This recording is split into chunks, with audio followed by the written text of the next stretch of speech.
Good morning, Poet fans. Welcome to WCPoets.com and another edition of our Poet Primetime segment here, brought to you by the Whittier College Sports Network. I'm Lance Franney, Associate Athletic Director for Communications, and joining me today is women's track and field thrower Sabrina Van Beek. Sabrina, thanks for hopping on with me today.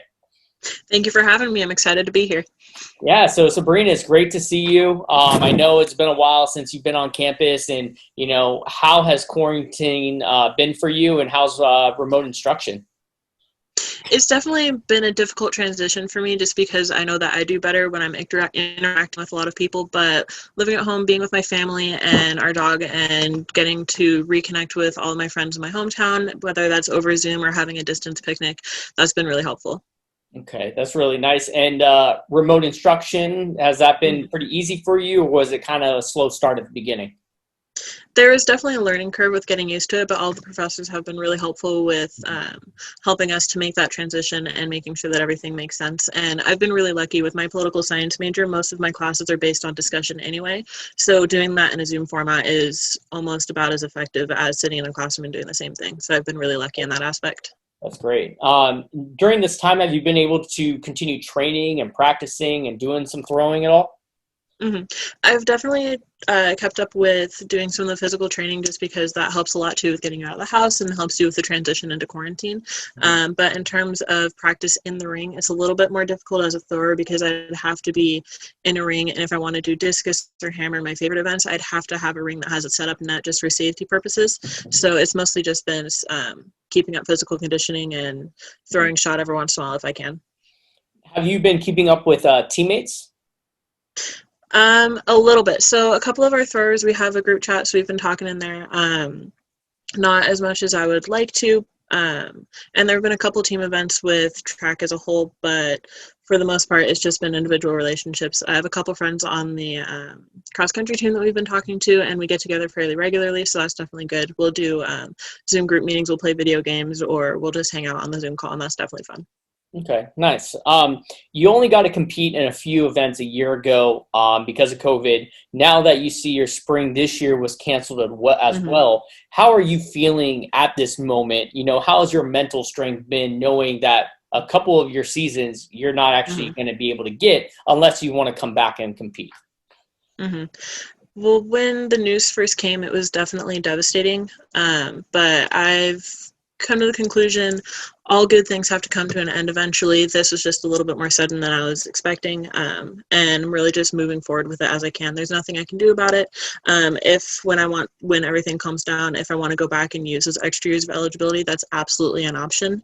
But at the moment, I think I've come to peace with it, and even if I can't compete for myself, then I know that I can go coach at a high school, or if I'm living near Whittier, I can go be an assistant coach with the track team, and that's something that I'm really looking forward to. And in terms of having the last two seasons cut off, I feel like with my sophomore season, I ended on a high, so I can be okay with how that ended. I know that I could have done a lot more and I could have gone a lot further, but with everything going on, I definitely say that I'm lucky to have finished where I did. Of course. And you can also compete unattached as well, moving forward as well. So, Absolutely. there are opportunities for you, which is really nice. Exactly.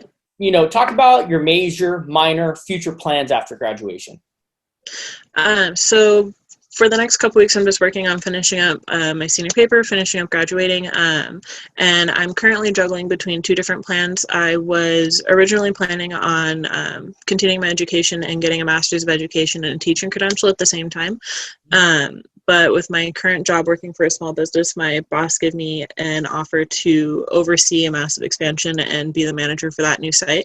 And I think that for the time being, I'm going to see if I can exploit that opportunity. And if that winds up not working, then absolutely teaching sounds going to be an awesome idea, and that's always going to be there. Okay, perfect.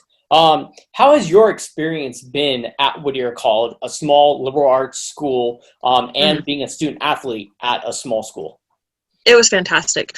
Yeah, I wouldn't change my experience at Whittier for the world. And even like specifically as a student athlete with the small school and the athletics department is so close knit, you can walk into the dining hall and every single table, there's someone that you can sit down. Even if you sit down alone, then there will be friends that will see you. Oh, cool. You don't have to worry about being lonely at all. And outside of athletics too, I had the opportunity to study abroad right before everything shut down for COVID. I got back, and that allowed me to, even outside of track season, I spent about 9 months living in England, and during that time I went to visit 13 countries, and that was a phenomenal opportunity that I don't think I would have been able to have at any other school. And especially with the, exactly, and with the Global Poet Scholarship, it actually wound up, they gave, so I don't know what the numbers are, but when I did it, it was $2,000. I don't know if it is anything different, but I was able to use that to pay for my housing there. And then because of the difference in cost, I got to spend all that money traveling and making the most out of my time over there. Perfect. No, great opportunities. And I know a lot of students talk about that opportunity to be able to go abroad and to study and get that experience, which is nice. So that's great that you were able to do that, especially before COVID hit. But yeah, absolutely. Since you've arrived at Whittier, the program has been steadily improving, getting better under head coach Robert Neely, bringing in athletes like yourself that are very talented in your field. What do you credit the team's success to? Well, absolutely, Coach Neely and his drive for making the team, for creating a really healthy team environment, and everybody supporting everybody for working towards their best goals. So with track and field, yes, everybody's working for an individual event, individual scoring, but as a team, you compete as a team, and that's something that Coach Neely has really been able to foster at practice, making sure that each event functions as a team on its own. It's not individual people, and then even the entire team functioning totally. So not just having one group separate from another, just making a cohesive environment and allowing everybody to be supportive of everyone else. I think that that's definitely where most of our success came from. In the Whittier College track and field record books, you sit number 7 in the shot put, number 4 in the discus, number 6 in the hammer. What do you credit your own personal success to? Absolutely support from my friends and family around me. And in high school, I was really lucky. I had a fantastic track coach who really fostered my love for the sport and encouraged me to continue it on into college. And once I started that journey, my family and my friends were really supportive of that. And just continuing on that work ethic that my parents instilled in me from when I was young and dedicating myself to the sport that I love definitely absolutely allowed me to excel in the way that I did. Now, do you feel that you've grown and developed into a stronger thrower since you've been here at college? You've made that jump from high school to college. You've had 2 great years here at Whittier before COVID hit, and of course you've talked about, if you'll return or not, still up in the air, not sure yet. Do you feel that if you came back that you would continue where you left off from your sophomore year? I think that's a question that would be able to be solved if I did it. I don't know. I don't think I could predict what would wind up happening. That's a tough one.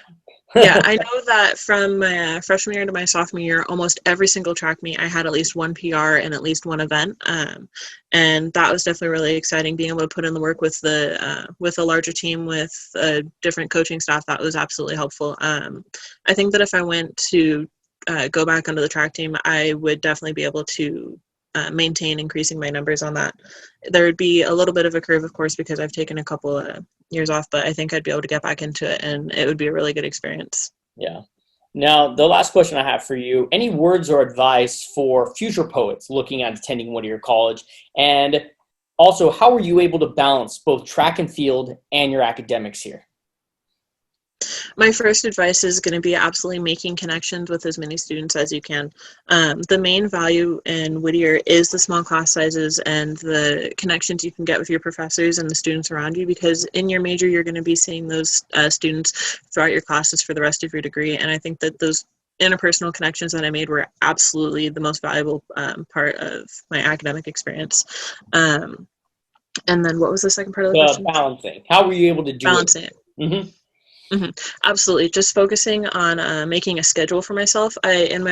In my dorm room, I would have a whiteboard with my practice times, my class schedules. That way I could see in my day where I had my gaps, and I could go have lunch with my friends and do a little bit of homework. And after practice, we would go have dinner as a team, and then go back into the dorms. You can do a little bit of homework then. And it's really just about time management and making sure that you schedule in time for when you're going to study.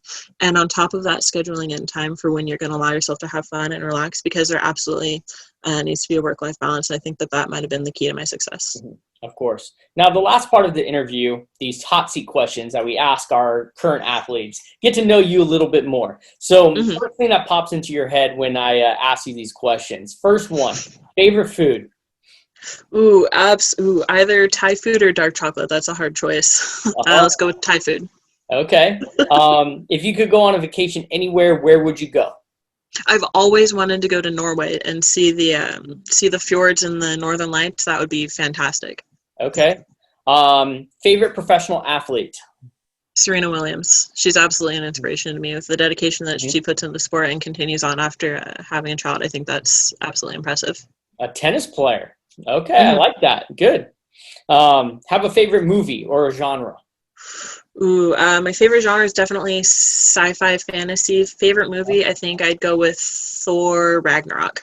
Okay, good choice. Good choice. Have you seen all of the Marvel's movies?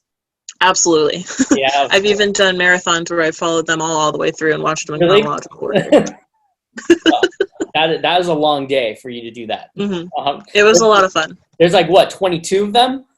Something along those lines. Yeah. Yeah, we tried doing it all in one day and we wound up having to break it into a couple movies a day doing it after dinner. Okay. Yeah. Favorite hobby Ooh.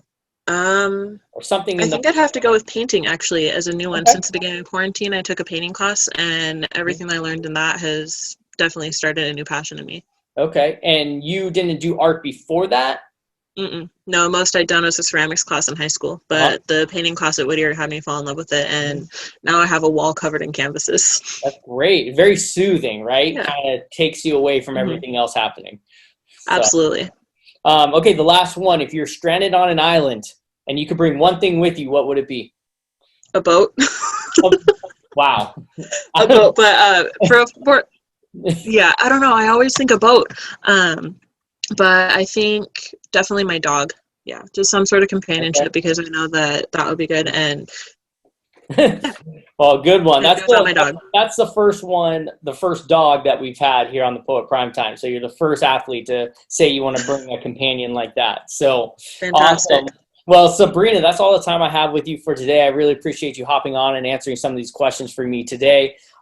Good luck with your final paper and continue to stay safe. And hopefully, we'll be able to see you on campus here soon. Hopefully. Thank you for having me. It was awesome being here.